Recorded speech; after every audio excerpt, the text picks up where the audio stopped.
കേരളത്തിലെ ഏറ്റവും കൂടുതൽ വിദ്യാർത്ഥികൾ പഠിക്കുന്ന ഒരു സ്ഥാപനമാണ് ആലത്തിയൂർ KHMHS സ്കൂൾ.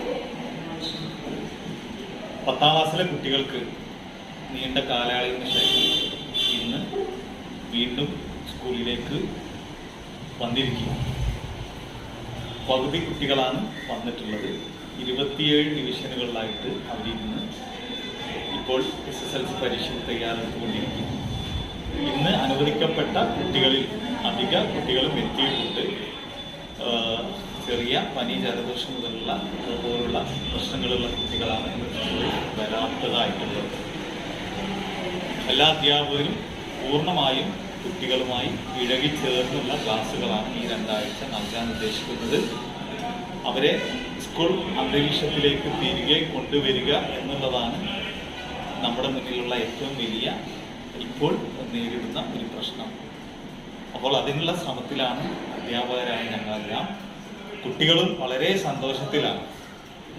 നീണ്ടകാല ഇളവിൽ വീട്ടിൽ തളച്ചിടപ്പെട്ട കുട്ടികളാണ് ഇപ്പോൾ അവരുടെ കൂട്ടുകാരെയും മറ്റും അതുപോലെ തന്നെ അധ്യാപകരെയും ഒക്കെ കാണാനായിട്ട് ഇവിടേക്ക് വന്നിട്ടുള്ളത്. അപ്പോൾ അവർക്കുള്ള എല്ലാ സൗകര്യങ്ങളും ഇവിടെ ഒരുക്കിയിട്ടുണ്ട്. കോവിഡ് മാനദണ്ഡങ്ങൾ അനുസരിച്ചുള്ള, മാർഗരേഖ അനുസരിച്ചുള്ള എല്ലാ കാര്യങ്ങളും ഇവിടെ ചെയ്തിട്ടുണ്ട്. എല്ലാ സൗകര്യങ്ങളോടും കൂടി അവരെ ഞങ്ങൾ ഇന്ന് സ്വീകരിച്ച് അവരുടെ പഠന പ്രക്രിയയിലേക്ക് തിരികെ കൊണ്ടുവരാനുള്ള പരിശ്രമത്തിലാണ്. എല്ലാ ജനങ്ങളുടെയും പിന്തുണ ഞങ്ങൾ അഭ്യർത്ഥിക്കുന്നു.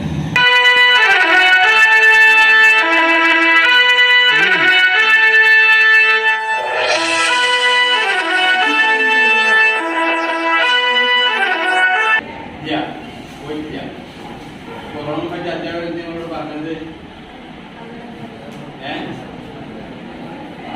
ഒക്കെ പറയാം. അധ്യാപകർ പറയുന്നത് അകലം പാലിക്കണം, മാസ്ക് ധരിക്കണം,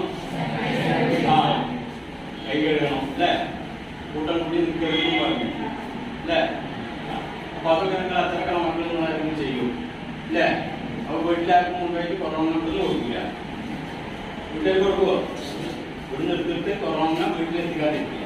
കാരണം ഇവിടെ ഏതെങ്കിലും വീട്ടിൽ കൊറോണ എന്തെങ്കിലും ലക്ഷണം കണ്ടാൽ അത് എടുക്കും എല്ലാവർക്കും. അപ്പോൾ അതുകൊണ്ട് വളരെയധികം ശ്രദ്ധിക്കേണ്ടതാണ്. കൂട്ടം കൂടാതിരിക്കുക, അകലം പാലിക്കുക. അത് നിങ്ങൾ ഏറ്റവും കൂടുതൽ ശ്രദ്ധിക്കണം. പിന്നെ വെള്ളം നിങ്ങൾ കൊടുക്കുക, വെള്ളം ഉപയോഗിക്കാതിരിക്കുക. ഇല്ലാണ്ട് വെള്ളം എല്ലാവരും ഉപയോഗിക്കുക. അച്ചടക്കം പാലിക്കുക. നമ്മുടെ സ്കൂളിൽ സംബന്ധിച്ചിടത്തോളം ഏറ്റവും വലിയ പ്രാധാന്യം നമ്മൾ കൊടുക്കുന്ന അച്ചടക്കം. ആ അച്ചടക്കം നിങ്ങൾ പാലിക്കണം. കാരണം നിങ്ങൾ 4-5 മാസം ഉണ്ടാവും. അല്ലേ? ഒരു 5 മാസം. ഈ 5 മാസം